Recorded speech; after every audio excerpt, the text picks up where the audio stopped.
кімге берілген тапсырма? 5-ші тапсырма. Жалпы кеше біз қандай тақырып өткен болатынбыз? Су тіршілік көзі. Ал олай болса, сабағымызды бастаймыз. Сабағымызды не туралы екенін бастау үшін қазір әрине мен үй тапсырмасын аралап жүріп сіздерден тексеріп алам, әдеттегідей. Ал сабағымыз бүгін суға қатысты болады, сол бөлім болған үшін. Сондықтан да су тақырыбымызды шығару үшін экранға назар аударамыз. Бұл әрине логикалық сұрақ, және әзіл түрінде болуы да мүмкін. Ойланамыз. Қараңыздар.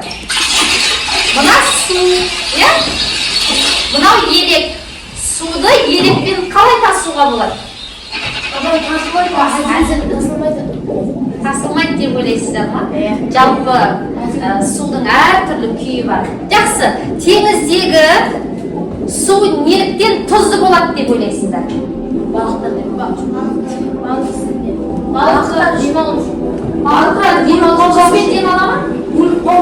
өліп қалмас үшін. Ал жақсы, келесіміз біздің суда балықтар неге сөйлемейді? Мен айттыңыздар, жақсы. Аузына су кіріп кетеді деп ойлайсыздар. Енді оқушылар, бұл әрине әзіл деп ойладыңыздар, дегенмен судың түрлі күйі бар. Әсіресе бұл жерде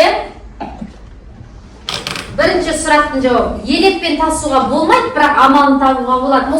Мұз қылып дұрыс айтасың, жарайсың. Мұз қылсақ, ал екінші, неге теңіздің суы тұзды болады дегенде, балықтар сасып кетпес үшін. Тұзды жалпы не үшін пайдаланатын білесіздер ғой? Сасып. Ал сөйлемейді деген сұраққа дұрыс жауап бердіңіздер. Жарайды. Олай болса, енді ары қарай сабағымызды бастаймыз біз. Бүгінгі күннің жадын жазамыз. 13-ші қаңтар.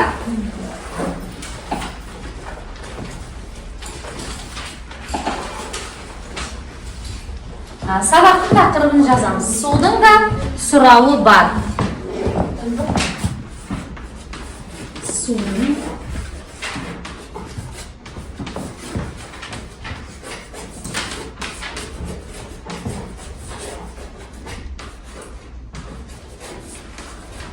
ал сабағымыздың мақсаты бірінші оқылым, яғни мәтінді оқимыз, ондағы негізгі ақпаратты, қосымша ақпаратты, детальды ақпараттарды анықтаймыз. Одан кейін жіктеу, сілтеу есімдіктерін сабақта түсінеміз және оны қолданамыз, қызметін анықтаймыз. Содан кейін сол есімдіктерді дейді, бүгін өткен жіктеу мен сілтеу есімдіктерін зат есімнің орнына қолданып мәтін құраймыз. Яғни сабақтың мақсаты түсінікті болса, оқылым мәтінін ашамыз. Судың да сұрауы бар. Оқылым мәтінін дауыстап оқимыз. Мәди бастаңыз. Су тіршілік нәрі, халқымыздың судың да сұрауы бар деп тегін айтпаса керек. Бүгінде әлем бойынша гигиеникалық таза ауыз суға қол жеткізе алмай отырғандардың саны 2 миллиардтан асып жығылады. Демек, осыншама адам әлі де жер, құдық пен ағынды өзеннің лас суын ішіп отыр деген сөз. Ғалымдардың айтуынша болашақта су тапшылығы арта түспек. Тіпті халықаралық жанжалдар мен жер мен байлыққа емес, күнделікті тұрмыста қолданып отырған таза су үшін туындайтын түрі бар. Жақсы, ары қарай рәтімен жалғастыра ғой. Кей ғалымдардың тұжырымына сенсек, жұмырбасты пенде сусыз бар болғаны бір апта ғана өмір сүреді. Ал белгілі ғалым Гофман Кадашниковтың есебінше адам 70 жасқа келгенше орта есеппен 75 тонна су ішеді екен. Келесі ары қарай оқылып жалғастыра ғой. Талайдың қолы жетпеген таза суды ысырап етушілер азаймай отыр. Сондықтан бүгінде таза суды үнемдеу шаралары жүргізілуде. Суы тұщы өзендер мен көлдердің ластанбауын ұсынған ғалымдар су тапшылығы мен мәселесін шешуге талпынуда.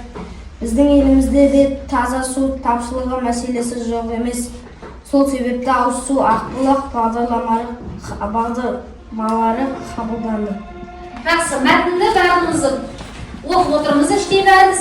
Енді тапсырманың шартын түсініп алайық. Бұл жұптық жұмыс, яғни қасыңыздағы екеуіңіз бірге ойласа отырып, ақпаратты сұрыптаймыз. Негізгі ақпаратты белгілейміз, одан кейін қосымша ақпаратты белгілейміз мәтіннен, және детальді ақпаратты белгілейміз.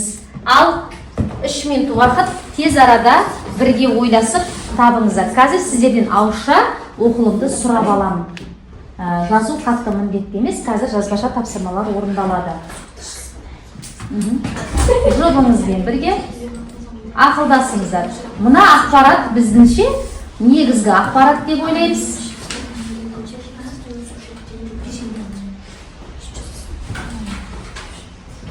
Ақылдасамыз, бірге жұмыс жасаймыз. Кітапты ортақ.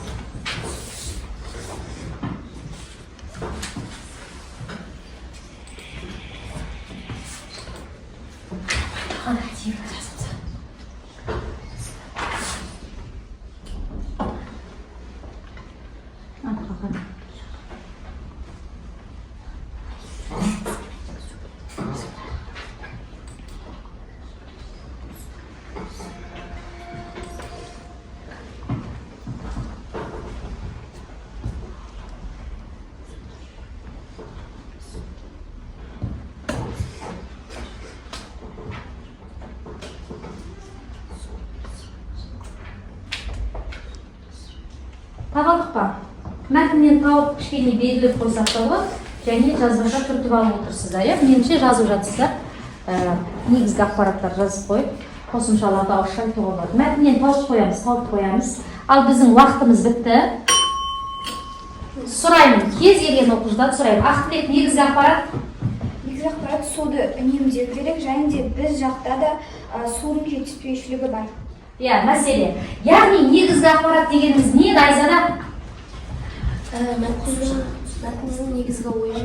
Мәтіннің негізгі ойы, негізгі ақпарат және көтерілген мәселелерде негізгі ақпарат болады. Өте жақсы. Ақтілекпен сіз екеуіңіз сұраққа дұрыс жауап бердіңіздер. Келесі қосымша ақпарат туралы кім айтады? Нұржайна? Қосымша ақпарат деп отырғанымыз бұл жерде негізгі ақпаратты қорытындылайды. Мысалы мәтіннен. Кей ғалымдардың тұжырымына сенсек, жұмыр басты пенде сусыз бар болғаны бір апта ғана өмір сүреді. Өте дұрыс, жақсы жауап. Келесі детальді ақпаратты сұраймын. Кәусар? Детальді ақпарат. Детальді ақпарат дегеніміз не еді? Детальді ақпарат дегеніміз санмен, түрлі деректермен беріледі. Біздің мәтінде 75 тонна су ішеді. Адам орта есеппен 75 тонна су ішеді. Бұл жерде детальді ақпараттар бар. Енді оқушылар бағалауға келеміз. Барлығымызда 3 ақпарат осыған сәйкес болды ма? Болған болса 3 ұпайды қоямыз. Мәтін мазмұнын сіздер оқып түсіндіңіздер. Негізгі және қосымша ақпарат дұрыс ажыратқан болсаңыздар осы бойынша, және осыдағы детальді ақпаратты дұрыс белгілеген болсаңыздар, ұпайларыңызды қойыңыздар жұптарыңызбен бірге. Енді оқушылар мәтінді түсіндіңіздер. Енді естеріңізде ма? Кеше мен есімдіктер туралы өткен болатын. Жалпы есімдіктер деген үлкен сөз табы, неше түрі бар? 7 түрі бар, дұрыс айтасыз. Соның бүгін кеше жалпылама түсінген болсақ, бүгін оны жекелеп өтеміз. Біріншісі жіктеу есімдігі кітаптарыңызда екеуі бірге тұр. Екіншісі сілтеу есімдігі. Бұны біз қашан өттік? Бұрын өткенсіздер ма? Естеріңізде ма? 4-ші сыныпта өттіңіздер, Жақсы, мәтінге назар аударыңыздар, тақтаға кішкене іштей. Қазір мен бір оқушыны мұғалім рөліне енгіземін. Қалай таңдайды деп ойлайсыздар? Яғни алдына менің ашық журнал тұр, көзімді жұмамын да, мұна белгішемен кез келген бір оқушының, менің таяқшам қайсыған барған білмеймін ғой, таңдаймын. Сол оқушы менде бүгін мұғалім болады. Ал дайын болыңыздар. Нұржайнаға түсіп тұр екен. Кел. Мұғалім болып түсіндіреді. Ал Біз бүгін жіктеу есімдігі өтеміз, яғни жіктеу есімдігі бір есімдіктің түрі. Жүктеу есімдігі дегеніміз сөйлеуші, тыңдаушы немесе айтылып отырған затты білдіретін кісімен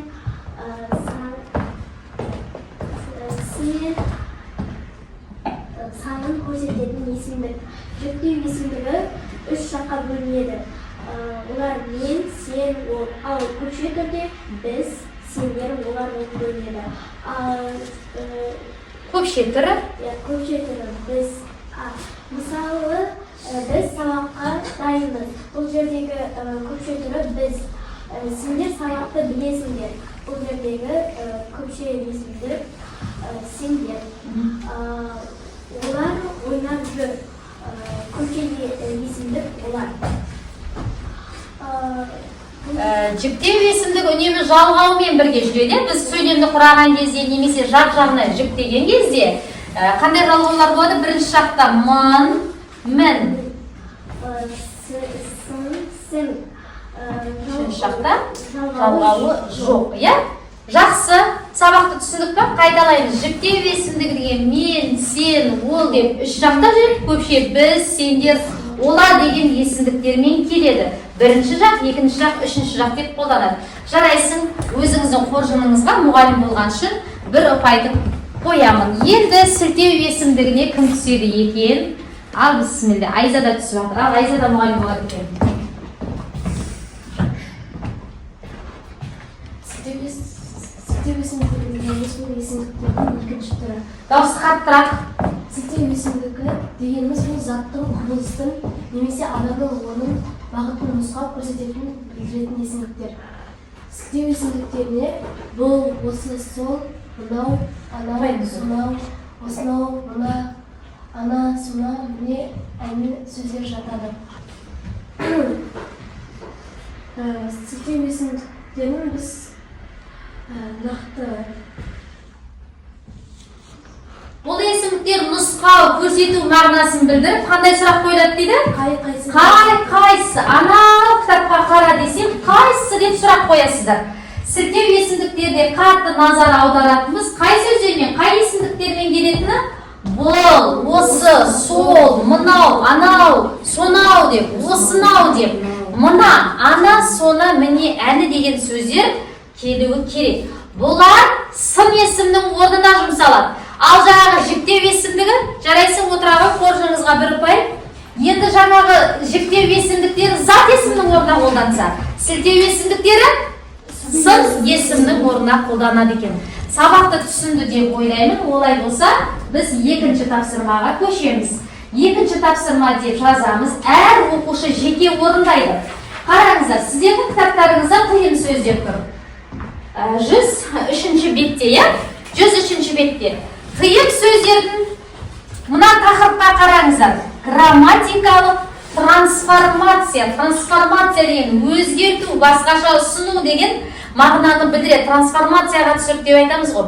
Біз жаңа ғана алған біліміміз бар, есімдіктер туралы. Осыны қолданып көрейік. Тыйым сөздерді үш жақта жіктеп, олардың қолданысын көрсетеміз. Яғни мен, сен, ол деген жіктеу есімдігін қосамыз да, анау тұрған тыйым сөздерге трансформация жасаймыз. Және сілтеу есімдіктер анау, мынау, сонау деген сөздерді қосамыз да, не істейміз? Өзгеріске ұшыраған сөйлем ұсынамыз. Жеке жұмыс орындарымызда отырып орындай береміз. Қазір мен тақтаға не істеймін? Оқушы шақырамын. Ақылбек кел. Қалаған бір сөйлемді қазір оқып ал, немесе кітапты негізге аламыз. Екіншіге Мадина келе ғой.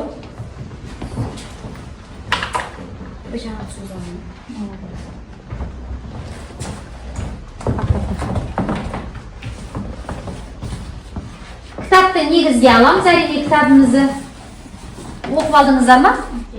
Жақсы.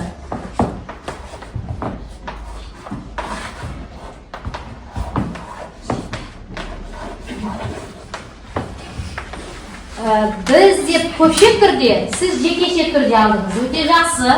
Енді бұларды жақ-жағымен қоямыз, е?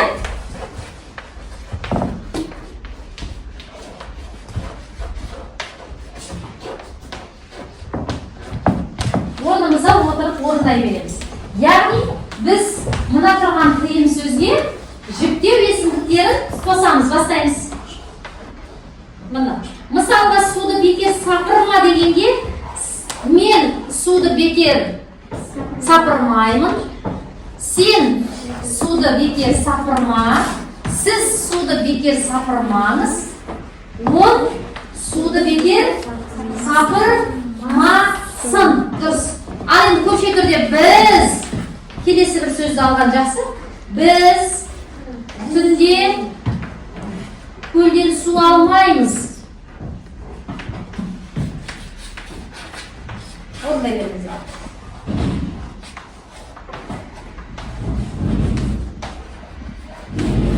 Тамаша. Жіктеп болған бірінші жақтан көпше түрде бастап жатыр. Мен, сен де емес. Радмет, екінші жақ сен. Ережені еске түсейік. Міне. Мен, сен, ол. Көрдің бе? Кәм болып қойдыңыз ғой.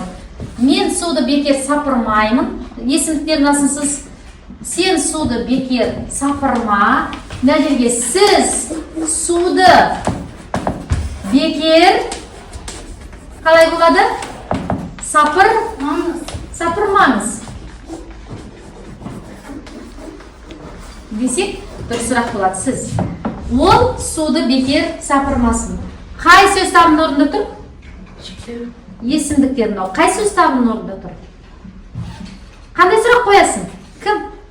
Кім деген қай сөз табының сұрағы? Дұрыс. Жақсы. Отырыңыз тақтада. Жақсы орындаған үшін 2 ұпай. Ал, біз түнде көлден су алмаймыз. Сендер түнде көлден су алмаңдар. Олар түнде көлден су алмасын. Жарайсың, өте жақсы. Сіздер деген нұсқасы қалып жатыр жалпы. Отыра қойыңыз. Дұрыс. 2 ұпай. Тақтаға шыққандарыңыз үшін 2 ұпай. Орындарына отырғандар. Енді бір сөйлем бар. Кім жазады? Сілтеу есімдігін қосып тақтаға тез. Кім жазады? Ақылет. Сілтеу есімдігін қосып жаза баш тақтаға. Қайсы сөйлемді аласың? Мұна тыйым сөздердің біріне сілтеу есімдігін қосамыз. Сілтеу есімдігі. Мысалға, судың бетін түнде ашық қойма дегенге қай судың десін? Анау судың. Немесе мынау, иә жақсы, жаза қой.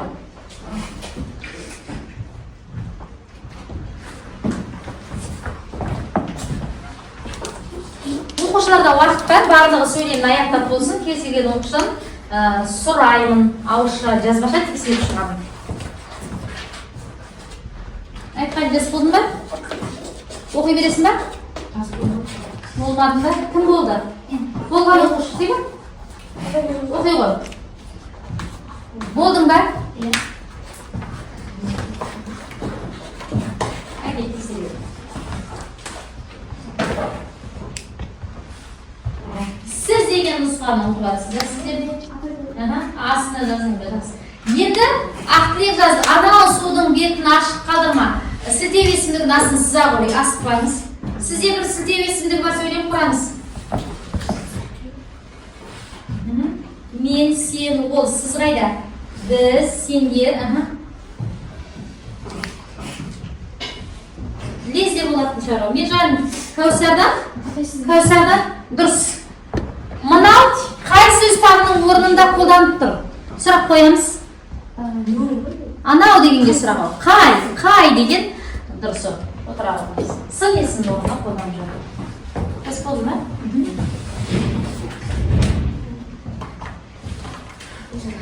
Орындап болдың ғой, анау судың бетін ашық, қайда ашық деген сөз. Болады ода. Анау деген сөйлемді алады. Енді Кәусардың орындап қойған біраз жеріне кетіп қалған болдым. Я, мына судың бетін түнде ашық қойма. Жақсы.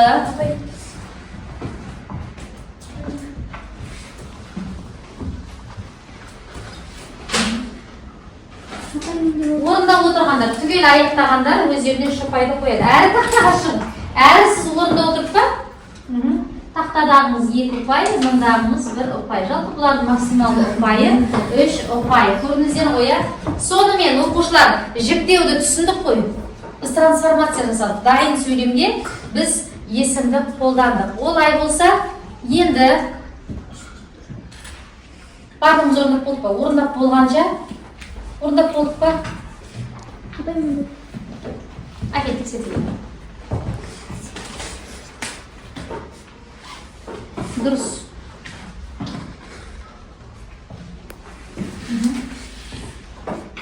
Дұрыс, ұпайыңыз қойыңыз. Жақсы, мейірім болды. Жалпы енді қаламын ұстап отырған оқушы жоқ. Барлығымыз түсіндік, жіктедік және сілтеу есімдігін қосып, біз сөйлемді трансформацияладық. Енді оқушылар, біздің бүгін сабағымыз не туралы жалпы? Тақырып судың да сұрауы бар деген қандай мағына білдіреді? Бір оқушы болып өтеп айтсыншы. Абай, суды үнемдеп қорғау керек. Дұрыс айтасыз, суды үнемдеу керек, қорғау керек жалпы, су тапшылығы мәселесімен күресу керекпіз. Дұрыс, тақырыпты дұрыс түсіндіңіздер, жақсы. Енді бізде Алал азамат деген бағдарлама бар, бағдарлама. Экологиялық жағынан және біз әр адамзат өзің туған жерін қорғау мәселесі жағынан біз бір үн қосу керекпіз. Енді біздің бүгінгі әрі тақырыптан алған біліміміз бар оқылымнан және неден алған біліміміз бар? Грамматика, есімдік, соның ішінде қайсы? Жіктеу және сілтеу есімдіктен алған білімдеріміз бар. Сол екеуін қоса отырып біз шығармашылық жұмыс жасаймыз. Шығармашылық жазу, қазір топқа бөлінеміз. Суға жан бітсе дейміз. Яғни суды бізде мынандай бұлт болып, жаңбыр болып, мұз болып, осы рөлге еніп, біз шығармашылық мәтін жазамыз. Оның мақсаты түрлі тақырыпта болуы мүмкін, мақсаты біреу ол. Не істеу керек жаңа өзің айтқандай? Суды үнемдеу, қорғау, адамзатқа бір үн қату, ой салдыру. Мысалы, мына жерден қазір үлгіге алсаңыздар болады. Және сіздерге бір қызық психологиялық ойын ойнатқым келеді. Қазір сіздердің өз еріктеріңізге мына жерге келіп, сіз бұлт болғыңыз келе ма, жаңбыр болғыңыз келе ма, әлде мұз болғыңыз келе ма, өз еріктеріңізде осы жердегі стикерді таңдаймыз. Міне мұздың қасына, міне мұздың суретін қойып тұрмын стикер, бұлттың қасына бұлттың стикерін және жаңбырдың қасына жаңбырдың стикерін. Тез арада бірақ сақтықпен келіп сіз стикер таңдайсыз, еріктеріңізбен тез арада стикер таңдайсыз, қалауларыңызбен. Тез-тез, бәрін тұрып тез-тез келмеді. Бір сергіп қаламыз әріп жүрген кезде.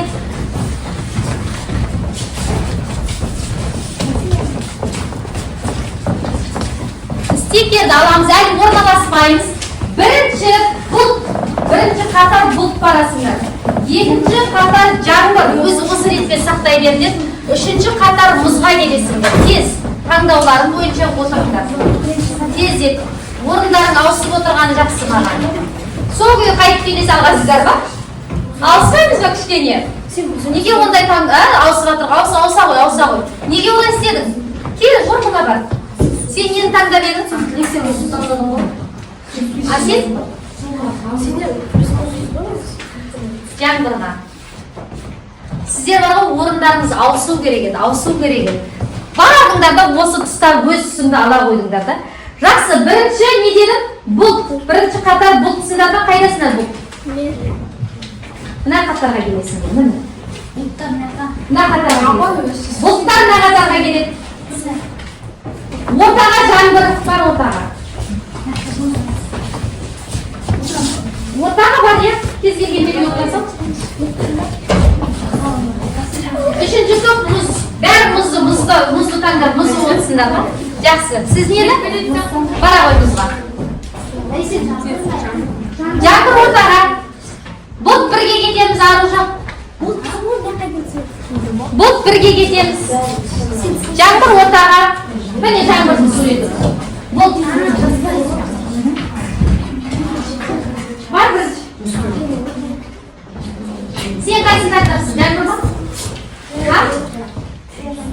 Дұрыс қой. Сен мұз, жақсы.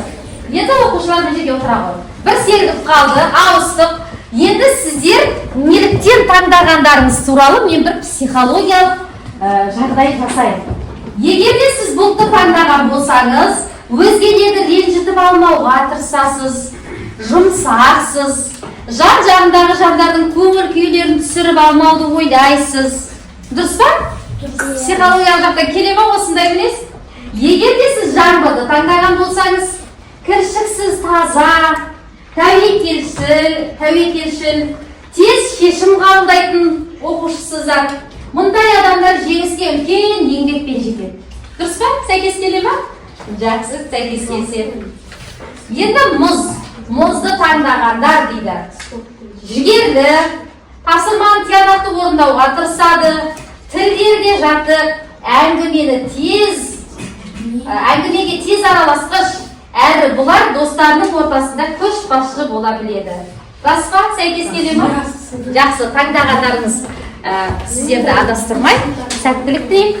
Ал енді қазір бәріміз топтасып жұмыс жасаймыз. Яғни бірінші жерге келеміз, ұйымдасамыз, әрқайсың бір сөйлем дайындайсыңдар.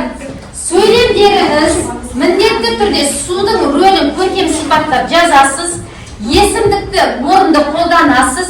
Сіздердің стикерлеріңіздің артында мұз, жаңбыр, су деген сөздер бар, қарамен. Соның орнына есімдікті қолданасыз, мәтін мазмұн тақырыпқа сай етесіздер.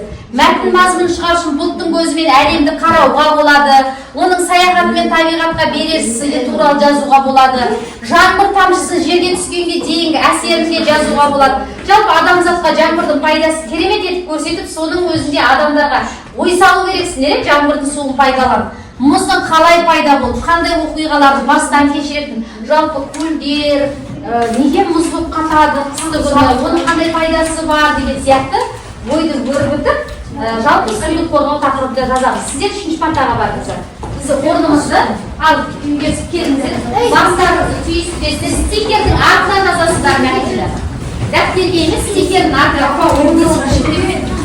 сіздер бірінші партаға келе қойыңыздар. Сіздер екінші партадасыңыздар. Өз-өздеріңмен кел, тоқсаңдар, жаңбырдан келіңдер, артасыңдар да мәселе бірге кел.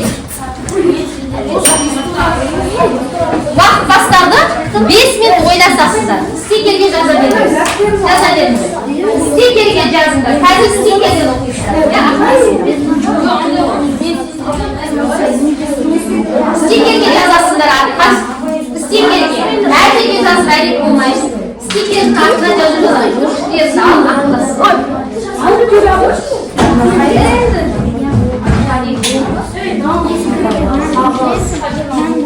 Айтқали, қай топтасың? Неге сағыш айналасың?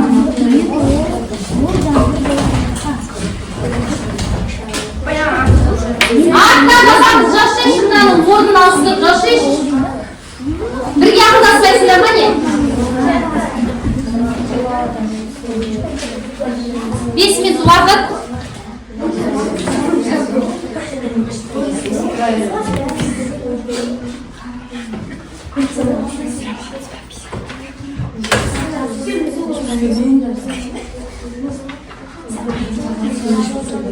Ақылдасып жатырмыз ба? Топ болып ақылдасып жатырсыздар ма?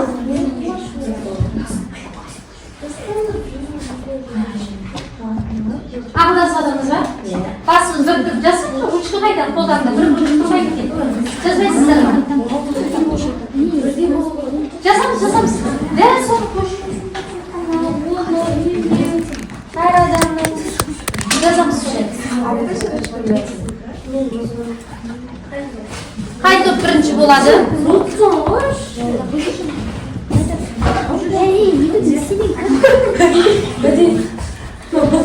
Сабақтан тыс болмайды.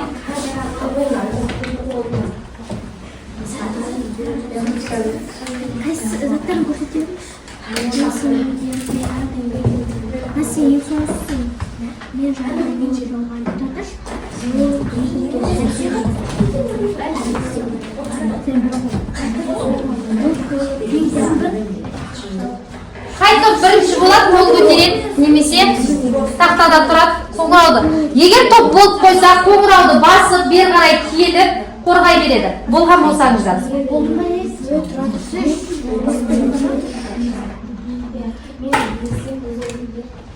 Рөлде ойнаған кезде мен деп барып өзінің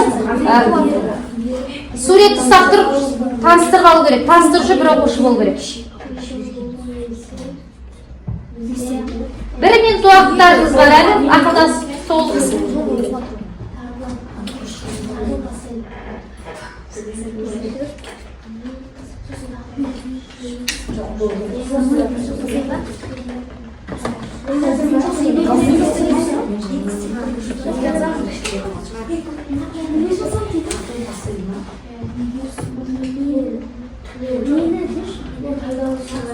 Наның онда қандай сөйлем болды?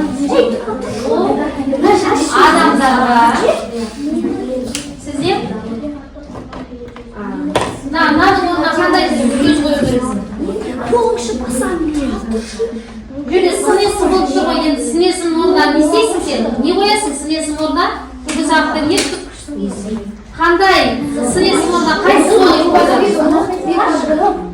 Сынесің орнына не қоямыз деп берді? Сілтеу қоясың дұрыс. Не дейсің?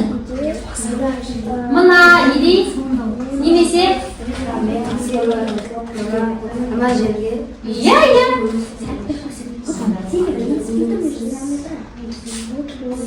Болған топ қоңырауды басып қорғауға шықсын. Егер де қоңырау басылса барлық топ жұмысты тоқтатады.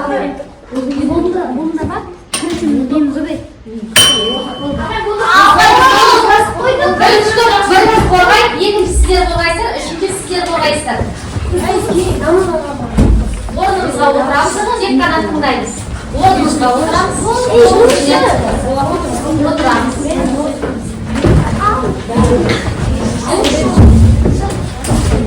Дауысыз көтеріңкі, дұрыс, анық. Не қайрат деп, бір орнымызға отыра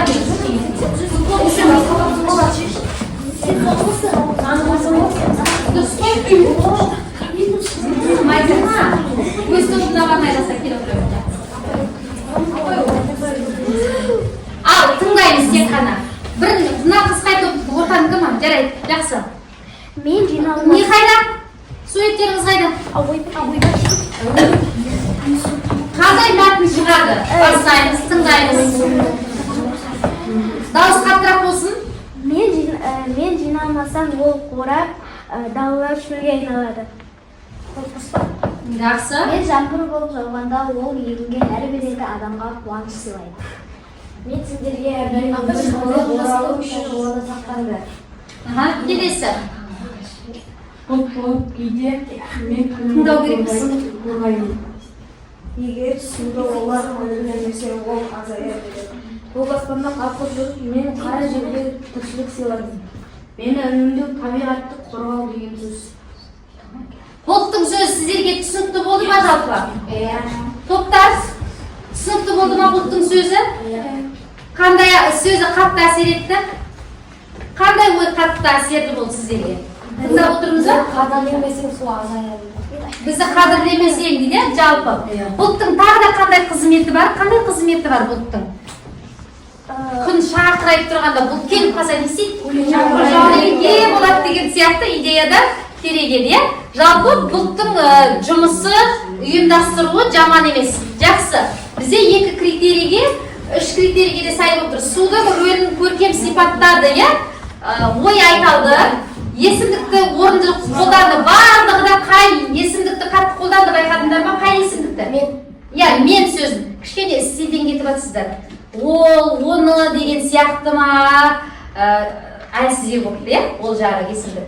Мәтін мазмұны тақырыпқа сай ма оқушылар? Сай, жақсы отыра қойыңыздар.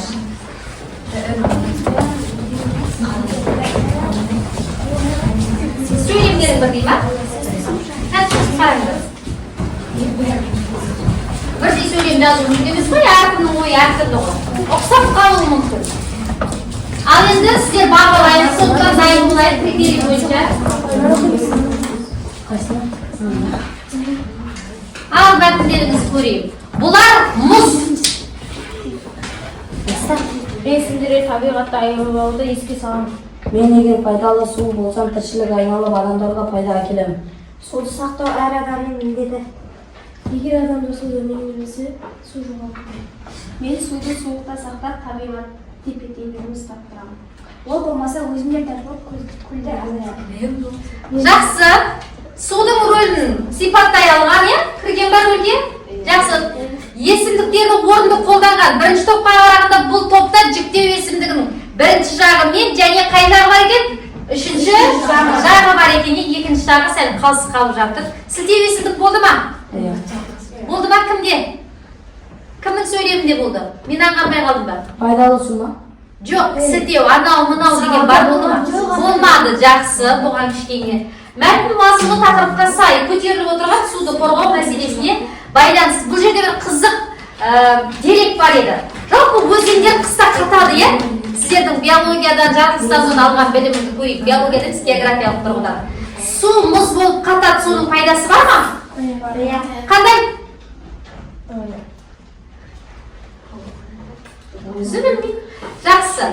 Келесі мұз Астанада мұз қаласын салады. Бізге ол не сыйлайды? Көріктілік. Оны осы мәселелерді көтеру керек еді. Жалпы бірінші топ сияқты сіздерде де кішкене кемшіліктер бар. 3-тің 2 ұпайын алуға болады. Бірінші топ сіздер де сөйтіп отырсыздар, 2 ұпайын алып жатырсыздар. Жақсы, келесі топты қарайық.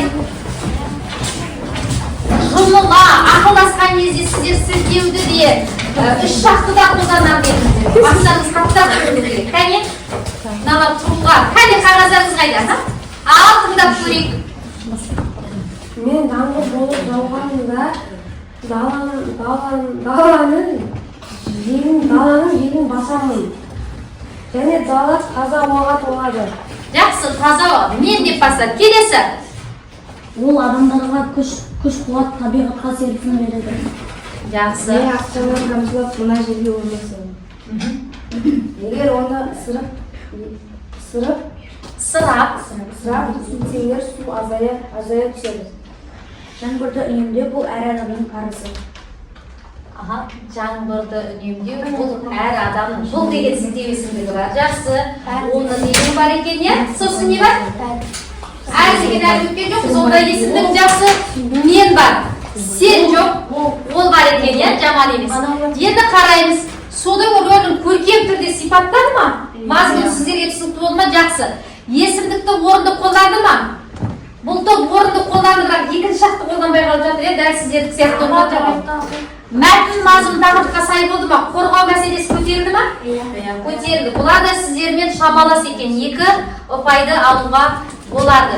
Жақсы, отыра қойыңыздар. Сіздер топ болып барлық оқушы өзіне 2 деген ұпайды қойып алса болады. Оқушылар сабағымызды аяқтай олай болса, уақытты.